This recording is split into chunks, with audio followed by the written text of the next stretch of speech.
Actualmente Roronoa Zoro es un personaje extremadamente cuestionado por el público de One Piece, hasta el punto en el que muchas personas llegan a considerarlo uno de los peores miembros de la banda de los sombreros de paja, y esto se debe a lo poco trabajado que ha estado como protagonista luego del salto temporal, cabe aclarar. Con esto no me estoy refiriendo a su nivel de poder, ya que todos sabemos de sobra que junto a Sanji y Jinbe son actualmente los tres Mugiwara más poderosos exceptuando a Luffy. Hablo más que nada de su trama de espadachín y de todo lo que gira en torno a ello. Vamos, que prácticamente todo lo relacionado con espadas y espadachines son cosas que pudieron haberse aprovechado más en esta historia, y esto en buena medida es culpa de que Eiichiro Oda, el mangaka de One Piece, no haya querido enfocarse más en estos aspectos de Zoro. Ya saben, lo típico de que no decidió centrarse en su trama de la familia Shimotsuki en Wano es un ejemplo claro de lo que les digo, y en esta oportunidad hablaremos de cómo arreglar el usuario del Santorio en este aspecto. Sí, sé que suena muy soberbio de mi parte plantear alternativas mejores que las que tomó el mangaka con más de 20 años de experiencia, pero seamos sinceros, Zoro es un personaje extremadamente soso si dejamos las peleas de lado, por lo que sin hacer muchos cambios en la historia, se darán cuenta de cómo el tipo que ronronea a Zoro pasa de ser alguien sumamente aburrido a un personaje bastante más interesante, así que no le demos más vueltas a esta intro y empecemos.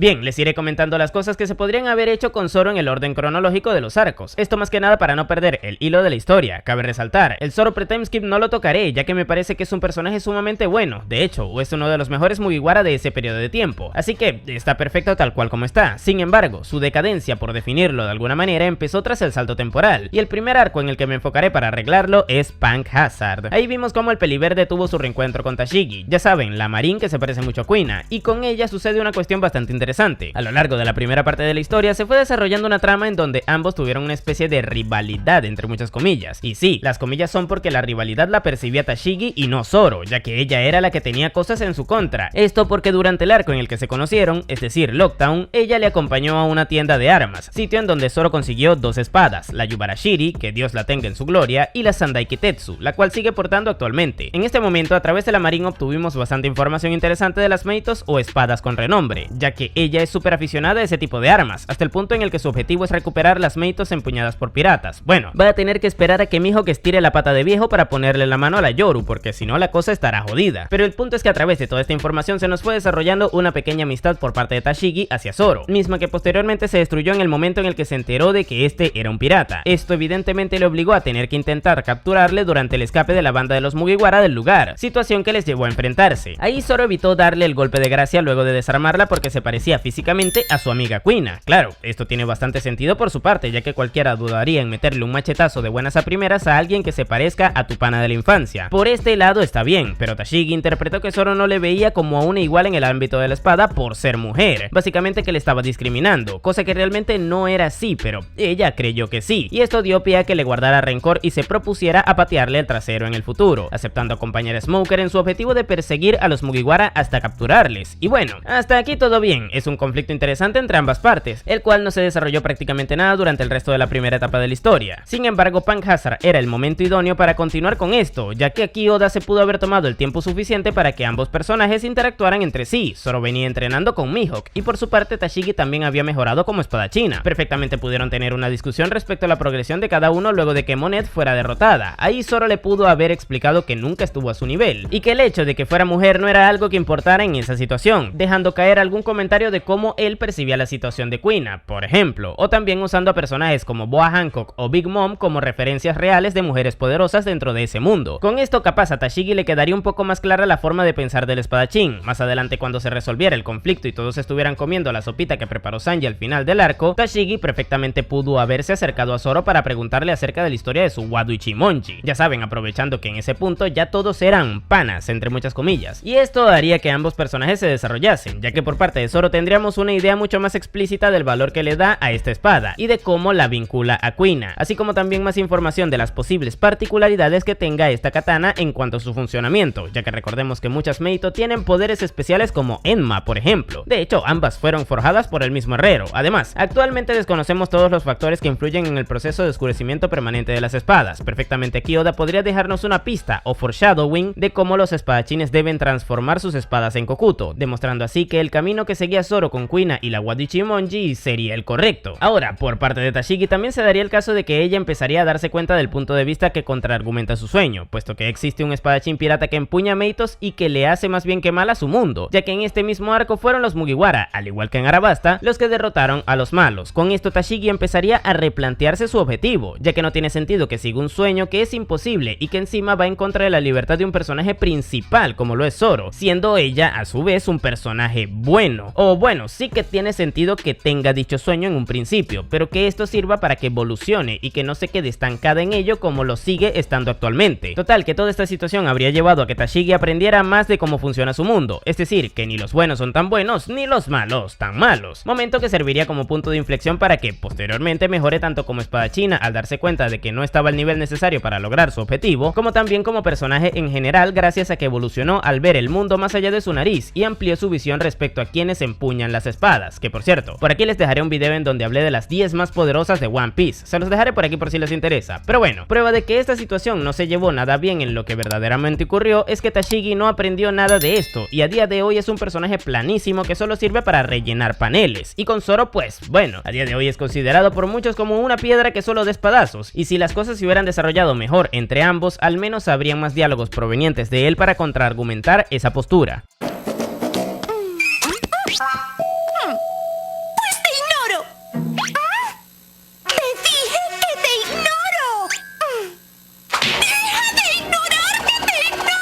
Y bueno, si seguimos avanzando en la historia, ya luego nos tocaría hacer una parada en Dressrosa, arco que es muy importante para la banda a nivel de escritura, puesto que aquí Oda tomó una decisión bastante interesante, y esa fue la de que, tanto en este como en el siguiente gran arco, separó a la banda para trabajarlos de distinta manera. Vamos, que debido a la trama los Mugiwara tuvieron que separarse tanto en Dressrosa como en Whole Cake Island, y en el caso de este último arco ahí los miembros que participaron tuvieron intervenciones sumamente interesantes. Nami por ejemplo fue clave y actuó como vicecapitana, Brook consiguió copiar el Road Poneglyph y tuvo momentos épicos contra Big Mom, y es que hasta Chopper hizo cosas interesantes. Pero ya si nos vamos al caso de Sanji, evidentemente este fue su arco. Aquí tuvo un desarrollo brutal como personaje, el cual se palpó mucho en Wano de hecho, y sí, sé que estoy hablando de Sanji en un video de Zoro, pero la verdad es que es un punto de comparación excelente para que nos demos cuenta que en el caso del cocinero, Oda lo trabajó increíble, pero si comparamos eso con lo que ocurrió con Zoro en Dressrosa, pues la verdad es que es bastante humillante, no se los voy a negar. Y ojo, vuelvo a aclarar, que esto no va de peleas y toda esa cuestión de los niveles de poder, porque creo que ahí Zoro es bastante funcional, pero en temas de tramas interesantes, lo más resaltante que hizo Zoro en este arco, además de luchar, fue perseguir a una tontata que le robó una de sus espadas. Y lo peor del caso es que habían dos posibles tramas interesantísimas que se pudieron desarrollar con él. Una es algo que tiene que ver con un personaje que estaba presente en el arco, y la otra con uno que tendría bastante sentido que estuviera también en dicho arco. Pero bueno, empecemos con la más posible, y es la de su conflicto y posteriores interacciones con Fujitora, el almirante de la marina que estaba presente en el conflicto de Dressrosa. Verán, a este tipo se le cruzaron desde bien temprano, y a lo largo del arco el marín fue analizando la situación en lo que se encontraban los Mugis. Esto para posteriormente llegar a la conclusión de que ellos estaban haciendo más bien que mal en el reino al enfrentarse a quien realmente era el villano, cosa que concluyó de forma interesante ya que permitió que la banda se escapara luego de percibir como los lugareños les querían defender como agradecimiento por haberles salvado de Doflamingo. Pero igual habría estado curioso que antes de todo esto los encuentros que el almirante tuvo con Zoro nos dieran un poco más de contexto del cieguito y que no solo fueran choques de espada que terminaran en nada. Claro, todos sabemos de sobra que el peliverde en ese punto de la historia no era rival para un almirante. De hecho, esto lo expliqué de mejor manera en este video de los niveles de poder de la marina que les dejaré por aquí por si les interesa. Pero precisamente por ello habría sido interesante que Fujitora se aprovechara de esa superioridad en cuanto a poder para controlar el ritmo del enfrentamiento y que dialogara con Zoro. Esto más que nada para intentar recabar más información respecto a lo que realmente buscaban esos piratas en Dressrosa. Es decir, cosas como no sé, que Fujitora repeliera a Zoro con una onda gravitatoria para guardar distancia y que le explique un poco su sentido de la justicia para posteriormente preguntarle por el de él, o que haga comentarios interesantes respecto a que ambos son espadachines y le pregunte de sus intenciones o de la moral que tiene al empuñar sus espadas, así como también podría haberse dado el caso de que Fujitora comentara cosas referentes a Wano que nos sirvieran de foreshadowing para ese arco, ya que, sí gente, recientemente se confirmó que al menos alguito tiene que ver el almirante con este país, puesto que su meito fue forjada por un herrero que vivió ahí, por lo que digamos que es posible que mi pana el Casimiro se haya dado un viajecito por el país de los samuráis. Dicho lo cual, ahora que hablamos de su espada, resulta que en el SBS 109 de One Piece, que es una sección de preguntas y respuestas que el autor tiene, este nos confirmó que esa espada fue forjada por un herrero de Wano y que encima es una de grado supremo, vamos, que literalmente es una de las mejores Meito de la historia. Y como ya sabrán, el personaje principal que está vinculado a todas estas vainas no es otro que Zoro, y ya creo que se imaginarán por dónde van los tiros, ¿verdad? Perfectamente Fujitora y Zoro pudieron haber hablado respecto a esto también, ya que ambos empuñaban espadas interesantes que fueron forjadas en ese país, pero claro, evidentemente no se van a estar poniendo a charlar a profundidad de la historia de sus espadas en medio de su enfrentamiento. Tómenlo más como diálogos escuetos que vayan soltando en el medio de una batalla accidentada debido a la superioridad que tenía el almirante por sobre el Mugiwara, la cual perfectamente podría haberse visto inconclusa, ya sea porque algún ente externo interviniera o porque simplemente Fujitora llegara a la conclusión de que Zoro no era el tipo al que se debía estar enfrentando gracias a las respuestas que este le dio. Y sí, me centro mucho en que la pelea no concluya porque claramente un almirante de la marina no debería haber sido derrotado por Zoro en ese punto de la historia, así como tampoco Zoro debería haber sido derrotado en un duelo por la promesa que le hizo a Luffy en el Baratie. Dicho esto, todos estos diálogos darían pie a que ambos personajes fueran más interesantes, puesto que mientras más desarrollen sus posturas, más cosas tendríamos para analizar de ellos. Por otro lado, el tema de la procedencia de la espada de Fujitora habría estado implementado de mejor manera que como acabó ocurriendo, ya que los SBS solo los leen o les prestan atención una pequeña fracción de los espectadores de esta historia. Además, mientras menos datos canónicos relevantes para la obra se cuenten en ellos, mejor. Y si no me creen a mí, pregúntenle a los fanáticos de Kid qué opinan acerca de que su trasfondo fuera contado en uno de ellos. Ponele voluntad a la concha de tu madre, ponele voluntad.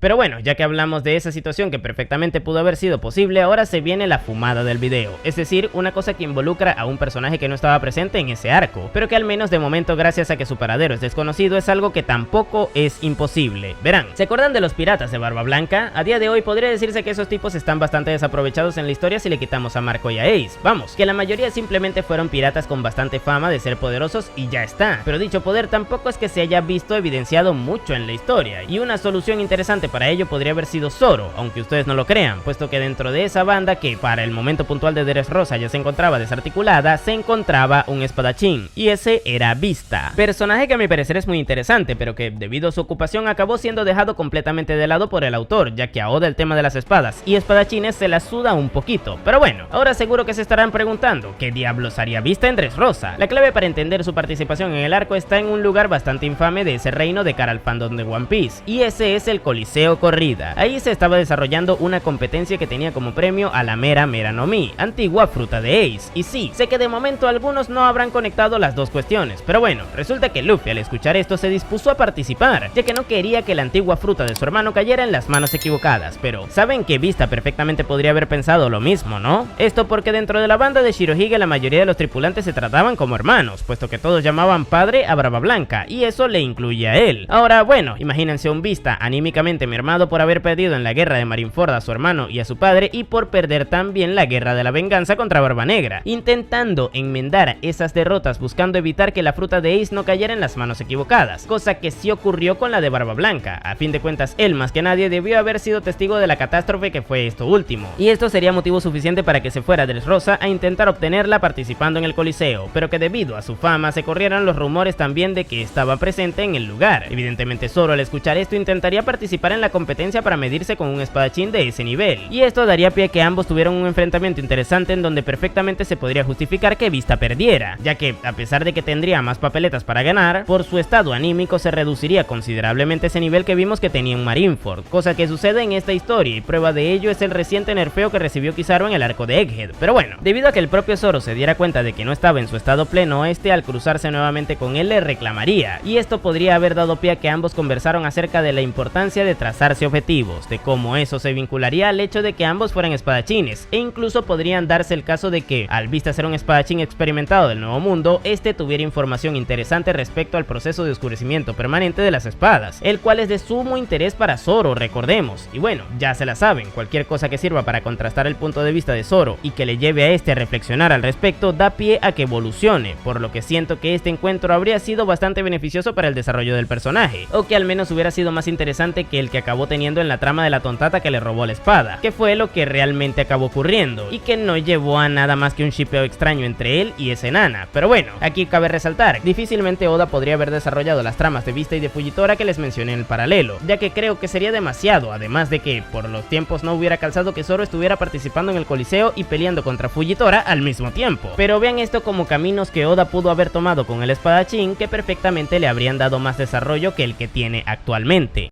Vaya, ¿quién lo diría?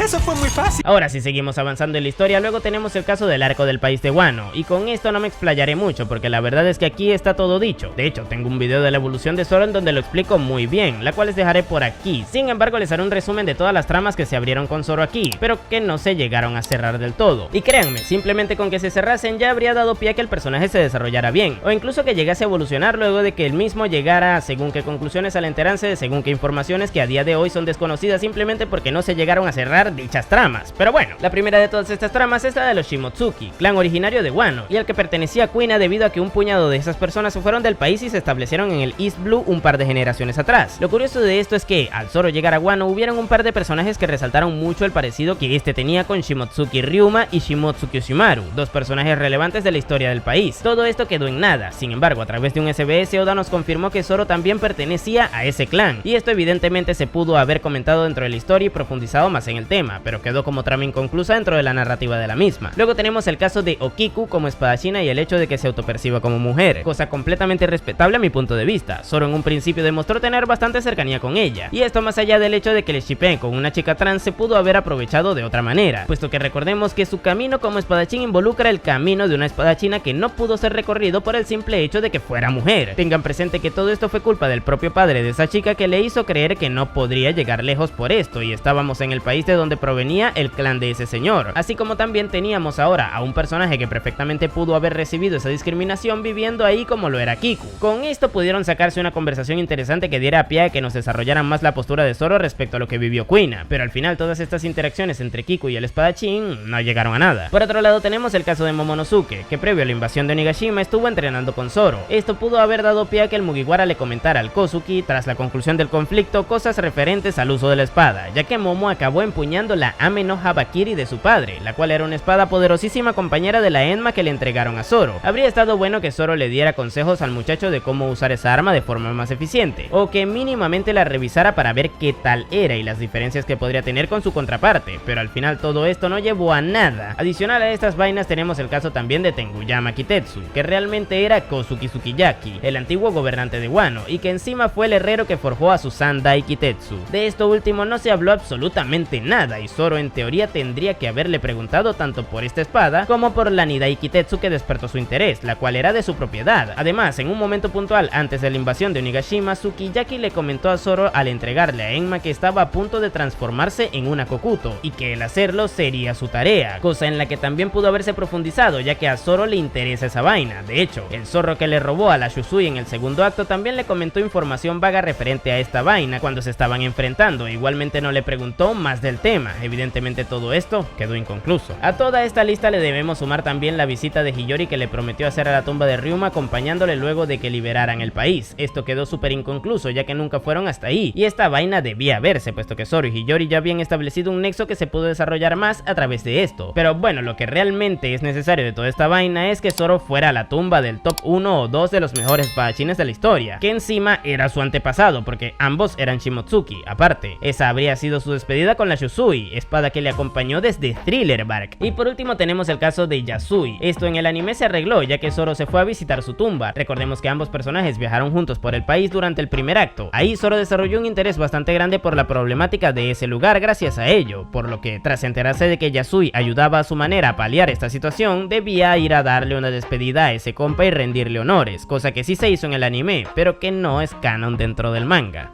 ¿Cómo te atreves? ¡Dame eso! Voy a comerlo, pero me ofende muchísimo. Y bueno, ya con esto llegamos al arco actual del manga. Aquí Oda cometió un grave error con Zoro a mi parecer, y ese fue el de contradecir con las acciones del personaje a lo que previamente dijo en el arco de Punk Hazard. Verán, durante ese arco Zoro regañó a Luffy por no tomarse en serio el problema al que se enfrentaban, ya que estaban en el nuevo mundo y bla bla bla. Sin embargo, ahora nuestro espadachín fue lo suficientemente hipócrita como para ponerse a jugar contra Rob Lucci en medio de la invasión de Egghead por parte de una Booster Call, situación que evidentemente era extremadamente peligrosa para la banda de los Mugiwara, pero a pesar de ello el señor que ronronea solo se puso a jugar con el señor Roberto Realidades Alteradas Luciano en lugar de papeárselo lo más rápido posible, y prueba de que estaba en las capacidades plenas de hacerlo es que durante toda la pelea, la cual se extendió durante un montón de capítulos, solo le bastó con pegarle un ataque con nombre para papeárselo. Evidentemente esto le deja muy mal parado, ya que se contradice a sí mismo en el momento en el que recapitulamos la batalla y vemos cómo Zoro activa y desactiva el haki del conquistador avanzado según evidencia el recurso gráfico que lo representa. Decide usar a ratos el estilo de dos espadas a pesar de que se disminuye a sí mismo sus capacidades de combate haciéndolo, y que bueno, para el que le guste tomar esto como argumento, no se haya puesto nunca la pañoleta, cosa que evidencia cuando Zoro anda al 100% y cuando no, que por cierto, por aquí les estaré dejando un video de los niveles de poder de los Supernova, ahí mencioné el que tiene Zoro actualmente por si les interesa, pero bueno, esta pelea fue un despropósito que dejó muy mal parado al espadachín, por lo que en mi caso lo que yo hubiera hecho para evitarlo son dos cosas. Uno, que Lucci se valiera de su agilidad y velocidad para aguantar a Zoro en lugar de su resistencia, ya que a espadazos este sí o sí le habría cortado los brazos si esta pelea se rigiera por el sistema de poder que el propio autor creó. Dos, que Zoro le haya derrotado rápido y que se hubiera perdido, o que se inventara cualquier otra excusa para sacarlo de la trama luego de derrotar a Lucci tomándoselo en serio. En cualquiera de estos dos casos Zoro no habría contradicho sus propias palabras y por ende no hubiera acabado mal en este sentido. Eres una maldita decepción. Y bueno gente, al menos a mi parecer tomando algunas de estas decisiones Zoro hubiera sido un personaje bastante mejor dentro de la historia o como mínimo más consecuente consigo mismo, ya que al final del día son las interacciones de los personajes las que les hacen ser más interesantes en general, y como podrán haberse dado cuenta las que planteé en el video no solo enriquecen al propio Zoro, sino también a otros personajes que giran en torno a él, beneficiándose así la historia como conjunto y no tanto a nivel individual de cada personaje. Por último cabe aclarar, yo no tengo conocimientos profundos referentes al tema de la escritura y eso, simplemente estoy opinando desde mi posición de espectador, así que seguramente habré dicho alguna que otra mamada sin sentido a nivel teórico, pero eso no niega la realidad de que el personaje debe mejorar, ya que en el apartado de desarrollo se quedó muy atrás con respecto a otros personajes de su misma historia que ni principales son, pero en fin, ¿ustedes qué opinan al respecto? Déjenme en la caja de comentarios, yo por mi parte les dejaré por aquí más de mi contenido, y sin nada más que decir, tú puedes llamarme Napo y nos vemos en el siguiente video.